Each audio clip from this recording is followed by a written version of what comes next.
Bismillahirrahmanirrahim. Assalamualaikum warahmatullahi wabarakatuh. Halo teman-teman semua, apa kabarnya hari ini? Senang sekali saya Afriansah bisa menyapa teman-teman semua para pejuang ASN tahun 2024. Selamat datang di Nurse Education Channel. Buat kalian yang baru bergabung di channel ini, yuk bantu channel ini dengan cara tekan tombol subscribe-nya karena subscribe itu gratis. Dan jangan lupa untuk tekan tombol like, share, dan komen sebanyak-banyaknya agar saya semakin termotivasi untuk membuat konten-konten berikutnya. Oke teman-teman, seperti biasa hari ini kita akan latihan soal lagi untuk persiapan seleksi P3K perawat di tahun 2024, khususnya materi kompetensi teknis ya untuk D3 perawat dan juga profesional. Oke teman-teman, untuk mempersingkat waktu ada baiknya kita langsung saja ke contoh soalnya. Baik teman-teman, sebelum kita ke latihan soal, sedikit informasi buat teman-teman semua yang sedang mencari tempat belajar online, khususnya untuk tryout P3K tahun 2024 untuk tenaga perawat D3 dan juga nurse. Kami dari Nurse Education Channel sedang membuka tryout untuk latihan soal persiapan P3K tahun 2024. Teman-teman jika bergabung bersama kami akan mendapatkan 6 fasilitas. Yang pertama, teman-teman akan mendapatkan 5 kali tryout P3K perawat khususnya kompetensi teknis yang terdiri dari 90 soal setiap tryoutnya. Yang kedua, teman-teman akan mendapatkan bonus 3 kali kuis sebelum tryout terdiri dari 20 soal setiap kuisnya. Soal tryout dan juga kuis kami sesuaikan dengan kisi-kisi yang terbaru dan juga FR dari teman-teman yang telah mengikuti ujian P3K. Dan yang keempat, teman-teman akan mendapatkan file PDF soalnya, yaitu kuis dan juga tryout lengkap dengan pembahasannya. Dan yang kelima, terdapat grup Telegram, yaitu D3 dan juga nurse yang dipisah serta aktif sampai dengan seleksi P3K selesai.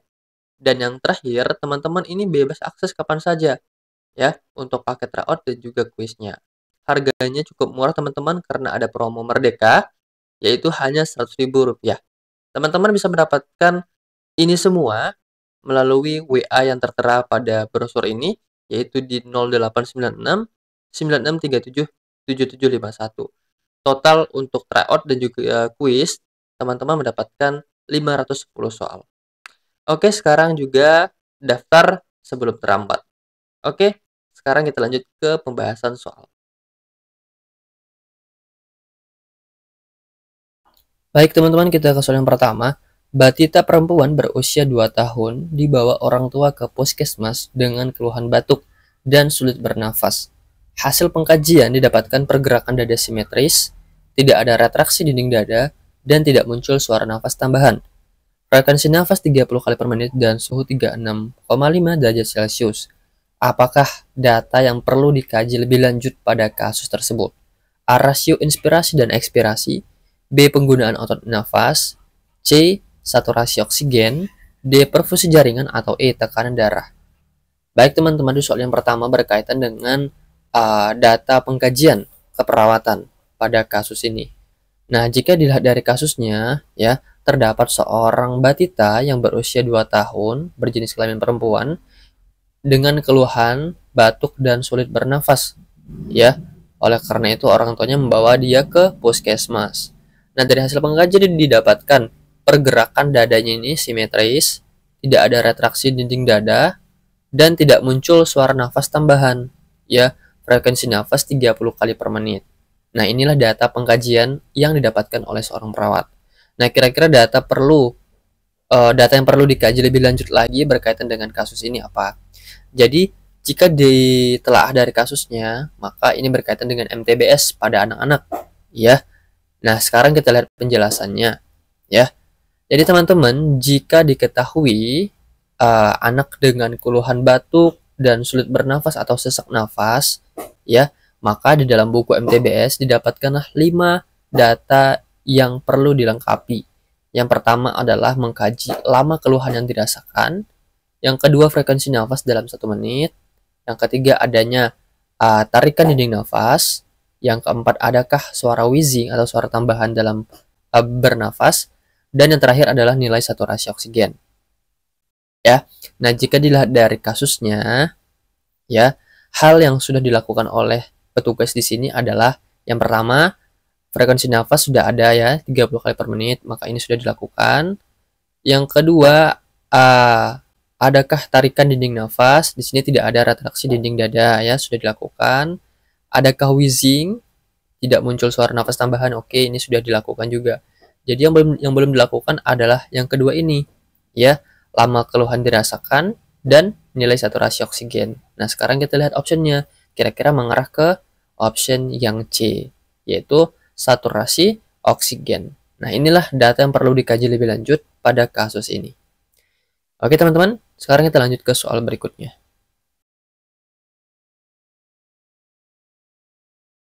Baik, teman-teman, kita ke soal nomor 2. Keluarga pasien yang merupakan keluarga dengan tahap perkembangan keluarga pemula, keluarga berlatar pendidikan taman SMP. Dari hasil pengkajian, suami mengeluh pusing dan sesak dengan tekanan darah 160 per 100 mm Hg, nafas 28 kali per menit, dan nadi 120 kali per menit, suhu 37 derajat Celcius. Diketahui suami memiliki riwayat merokok dan mengkonsumsi minuman beralkohol. Orang tua suami meninggal karena penyakit jantung dan hipertensi. Apakah intervensi keperawatan yang tepat untuk keluarga ini? A. Mengukur tanda-tanda vital. B. Menjelaskan bahaya penyakit jantung. C. Membawa pasien ke puskesmas terdekat. D. Mengajarkan teknik relaksasi nafas dalam. Atau E. Memberikan pendidikan kesehatan tentang hipertensi. Oke, teman-teman, di soal nomor 2, kita disuruh menentukan intervensi keperawatan yang tepat untuk kasus ini. Nah, di soal dikatakan bahwa terdapat sebuah keluarga yang merupakan tahap perkembangan keluarga pemula yang berlatar belakang pendidikan tamat SMP. Nah, dari hasil pengkajian, suaminya ini mengeluh pusing dan sesak, dan didukung dengan tekanan darahnya yang sangat tinggi, yaitu 160 per 100, nafas 28 kali per menit, dan nadi cepat 120 kali per menit.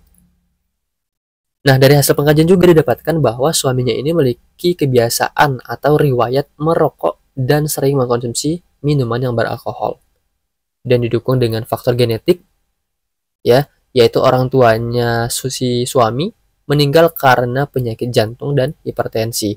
Nah, inilah data yang kita kumpulkan untuk menentukan masalah keperawatannya dulu, ya, sebelum kita melakukan intervensi keperawatan.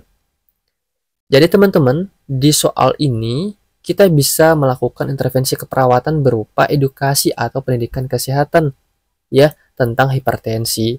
Mengapa? Karena mengingat dari uraian soalnya, pola hidup dari keluarga ini, ya, bisa kita kategorikan sebagai pola hidup yang tidak sehat. Mengapa? Karena di sini terlihat dari kebiasaan merokok dan minuman beralkohol. Ya, kurangnya pengetahuan mengenai penyebab penyakit jantung dan hipertensi menjadi salah satu faktor penyebab pola hidup yang tidak sehat. Ya, apalagi keluarga ini, ya, memiliki riwayat penyakit hipertensi dan jantung. Ya, oleh karena itu akan memperbesar resiko penyakit tersebut kepada anggota keluarga ini. Nah, salah satu intervensi keperawatan kita melihat kasus tersebut adalah memberikan penyuluhan kesehatan atau pendidikan kesehatan, ya, tentang hipertensi dengan tujuan akan memberikan pandangan yang baru mengenai penyakit tersebut dan dapat mengubah pola hidup yang lebih sehat. Maka jawaban yang tepat untuk soal nomor 2 kita bisa menjawab di option yang A, yaitu memberikan pendidikan kesehatan tentang hipertensinya. Ya, oke, teman-teman, bisa ya. Sekarang kita lanjut ke soal berikutnya. Baik, teman-teman, kita ke soal nomor 3. Perawat Dodi sedang tugas jaga di IGD. Ada seorang laki-laki berusia 25 tahun telah mengalami kecelakaan pagi tadi. Klien mengeluh sakit kepala, pusing, dan tampak gelisah. Hasil pemeriksaan fisik didapatkan ada luka di kepala, tekanan darah 140 per 80, nadi 60 kali per menit, RR 24 kali per menit. Saat perawat Dodi menilai kesadaran klien, didapatkan skor E3 V4 M4. Bagaimana respon klien saat dilakukan penilaian GCS tersebut? Baik, teman-teman, di soal nomor 3 ada berkaitan dengan penilaian GCS untuk menentukan kesadaran pada pasien, ya. Nah, di soal dikatakan bahwa perawat telah mengkaji kesadarannya, maka didapatkanlah hasil yaitu skor E3, V4, dan M4. Nah, kira-kira dari skor ini bagaimana respon klien saat dilakukan penilaian GCS. Baik teman-teman, terdapat 3 indikator dalam penilaian GCS. Yang pertama ada A, yang kedua verbal, yang ketiga adalah motorik. Nah, soal GCS ini merupakan soal langganan pada saat ujian, ya. Dan beberapa teman kita yang telah ujian juga mendapatkan soal tentang GCS ini. Nah, yuk sekarang kita bahas lagi agar tidak lupa. Nah, terdapat 3 indikator dalam penilaian GCS ya. Yang pertama adalah A atau respon membuka mata, yang dimana nilai skornya maksimalnya adalah 4 untuk sadar penuh, yaitu spontan membuka mata, dan skor 3 jika buka mata dengan perintah suara, dan skor 2 jika membuka mata dengan rangsangan nyeri. Nah, di soal ini untuk A ini ya mendapat skor 3. Nah, maka respon klien pada saat itu adalah membuka mata dengan perintah suara, yaitu seperti memanggil dengan namanya. Nah, yang kedua adalah verbal, ya, yang dimana skor tertingginya adalah 5, yang artinya berorientasi baik, ya, dan skor yang terendah adalah 1 dengan tidak bersuara. Nah, di soal ini mendapatkan skor V-nya 4. Nah, kira-kira respon klien pada saat dilakukan GCS itu adalah bingung dan bicara kacau atau disorientasi waktu, tempat, dan nama ya kadang ya, sehingga tidak nyambung untuk diajak berbicara. Maka jawaban tentang skornya adalah 4 ya. Maka respon klien saat itu adalah disorientasi waktu. Nah, yang ketiga adalah motorik yang mendapatkan skor 4 ya. Nah, nilai maksimalnya adalah 6, yaitu mengikuti perintah ya. Nah, di soal M-nya ini 4, maka respon saat itu adalah menarik ekstremitas dan menjauhi rangsangan nyeri. Nah, sekarang kita lihat optionnya ya. Tadi E-nya 3, V-nya 4, dan M-nya juga 4. Nah, sekarang kita lihat satu persatu optionnya ya. Option A, klien membuka mata saat dirangsang, bingung, dan fleksi abnormal. Nah, ini kurang tepat teman-teman ya, karena M4 itu adalah menarik ekstremitas dan menjauhi nyeri, bukan fleksi abnormal. Jika fleksi abnormal itu M-nya adalah 3 ya. Option B, klien membuka mata saat dirangsang nyeri, mengalami kebingungan, dan fleksi abnormal. Nah, ini juga kurang tepat karena ada respon membuka mata saat rangsangan nyeri dan fleksi abnormal. Option C, klien membuka mata saat dipanggil namanya. Oke, sudah benar untuk A-nya. Bicara tidak nyambung, oke, juga benar. Dan melokalisasi nyeri. Nah, ini yang salah ya. Seharusnya adalah menjauhi nyeri, bukan melokalisasi nyeri. Sehingga ini bisa kita eliminasi. Option D, klien membuka mata saat dipanggil namanya. Oke, sudah benar. Disorientasi waktu. Oke, dan menarik saat ditekan kukunya. Nah, kira-kira ini dia jawaban yang tepat ya. Option A, klien membuka mata saat dipanggil namanya, mengulang kata yang tidak tepat, dan melokalisasi nyeri. Ini kurang tepat. Oke teman-teman, bisa ya. Maka jawaban yang tepat untuk soal nomor 3 adalah yang D. Oke, sekarang kita lanjut ke soal berikutnya. Oke teman-teman, kita ke soal nomor 4. Seorang laki-laki berusia 60 tahun tinggal di panti sosial. Sejak 2 minggu yang lalu, pasien mengeluh nyeri pada kakinya. Klien terlihat hanya berbaring di tempat tidur. Hasil pengkajian didapatkan skala nyeri 5, yaitu rentang nyeri 0 hingga 10. Tekan darah 130/80, RR 24 kali per menit. Nah, perawat panti telah mengajarkan teknik relaksasi nafas dalam kepada pasien. Apakah kriteria keberhasilan dari tindakan tersebut? A. Pasien mengikuti arahan dari perawat. B. Pasien melaporkan nyerinya berkurang. C. Pasien mengerti tentang penyakit yang dideritanya. D. Pasien minum obat penghilang nyeri. Atau E. Pasien mampu beraktivitas normal dan mandiri. Baik teman-teman, di soal nomor 4 di sini ya adalah berkaitan dengan evaluasi atau kriteria keberhasilan dari tindakan yang telah diberikan oleh perawat. Nah, tindakan seperti apa? Nah, di soal dikatakan bahwa terdapat seorang pasien yang tinggal di panti sosial dengan keluhan nyeri pada kakinya. ya, dan klien ini terlihat hanya berbaring di tempat tidurnya. Dari hasil pengkajian didapatkan skala nyerinya ini 5, ya, adalah skala nyeri sedang. Dan perawat ini telah mengajarkan teknik relaksasi nafas dalam kepada pasien. Nah, kira-kira kriteria keberhasilan dari tindakan relaksasi nafas dalam ini apa? Oke, jadi jika dilihat dari optionnya, ya, bentuk kriteria keberhasilan dari tindakan tersebut adalah pasiennya ini melaporkan bahwa nyerinya dapat berkurang setelah dilakukan tindakan relaksasi nafas dalam. Sehingga di soal nomor 4, jawaban yang tepat adalah yang B, yaitu pasien melaporkan nyerinya berkurang. Option A, pasien mengikuti arahan dari perawat. Nah, ini kurang tepat teman-teman sebagai bentuk kriteria keberhasilan dari tindakan. Nah, pasien mengikuti arahan dari perawat namun masih mengatakan nyeri, itu merupakan bentuk ketidakberhasilan dari tindakannya ini, ya. Option C, pasien mengerti tentang penyakit yang dideritanya. Nah, di soal hanya melatih atau mengajarkan teknik relaksasi, bukan mengajarkan apa yang dialami oleh pasien atau apa yang penyakit yang diderita oleh pasien. Option D, pasien minum obat penghilang nyeri. Nah, ini kurang tepat teman-teman.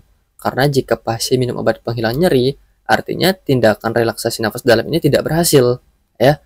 Option E, pasien mampu beraktivitas normal dan mandiri. Nah, ini juga kurang tepat teman-teman.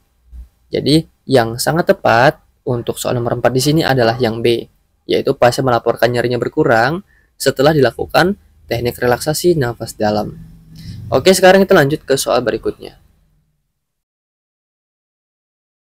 Baik teman-teman, kita ke soal nomor 5. Seorang laki-laki berusia 38 tahun masuk IGD diantar oleh polisi. Hasil pemeriksaan pasien tidak sadar. Terdapat luka robek di kepala bagian frontal sinistra, luka lecet di siku kanan, dan tensi darah 100/60, RR 41 kali per menit, dan terdengar suara tambahan berupa snoring. Apakah data yang perlu diperiksa pada kasus tersebut? A. Sumbatan jalan nafas, B. Penyebab kejadian, C. Jumlah perdarahan, D. Frekuensi nadi, atau E. Nilai GCS. Oke teman-teman, di soal nomor 5 kita dihadapkan pada kasus yang dimana seorang pasien ditemukan tidak sadar, ya, yang diantar oleh polisi. Nah, pasien ini terdapat luka robek di bagian frontal sinistra dan ada luka lecet di siku tangannya. Nah, tensi darah 100/60, RR-nya cepat 41 kali per menit, dan terdengar suara tambahan berupa snoring. Apakah data yang perlu diperiksa pada kasus tersebut? Nah, inilah data yang kita kumpulkan berdasarkan kasus, ya. Nah, yang menjadi perhatian kita di sini adalah ada 2 data, ya. Yang pertama adalah pasien tidak sadar. Oke, ini data yang pertama sebagai perhatian khusus kita. Nah, yang kedua adalah terdengar suara tambahan berupa snoring. Nah, inilah yang harus kita periksa, harus kita kaji, ya, untuk memastikan apakah adanya sumbatan pada jalan nafas atau tidak. Karena pada pasien yang tidak sadar, itu sangat tinggi terjadinya sumbatan jalan nafas yang disebabkan karena ujung lidah menutupi jalan nafas. Maka muncullah suara nafas tambahan berupa snoring, seperti orang mengorok, ya. Nah, ini diakibatkan karena adanya ujung lidah yang menutupi saluran pernafasan. Maka salah satu bentuk data yang perlu kita periksa adalah memastikan apakah adanya sumbatan jalan nafas atau tidak. Maka jawaban yang tepat untuk soal nomor 5 adalah yang A, yaitu sumbatan jalan nafasnya. Option B, penyebab kejadian. Nah, ini bukan waktunya untuk menjelaskan kronologinya, ya. Option C, jumlah perdarahan. Nah, ini juga kurang tepat. Option D, frekuensi nadi, kurang tepat. Option E, nilai GCS, juga kurang tepat, ya, karena bentuk urutan dari penanganan pasien trauma adalah RW-nya terlebih dahulu. RW, breathing, circulation, disability, dan juga exposure. Maka hal yang pertama kali dilakukan adalah memastikan adanya sumbatan jalan nafas atau tidak yang berhubungan dengan RW-nya. Oke teman-teman, sekarang kita lanjut ke soal berikutnya. Baik teman-teman, tidak terasa sudah di akhir video. Terima kasih buat kalian yang telah menonton video ini sampai selesai. Semoga adanya video ini bisa membantu teman-teman semua untuk mempersiapkan diri untuk tes P3K dan juga PNS. Semoga kalian bisa lulus dengan nilai yang memuaskan dan dengan pilihan penempatan masing-masing. Terima kasih. Assalamualaikum warahmatullahi wabarakatuh.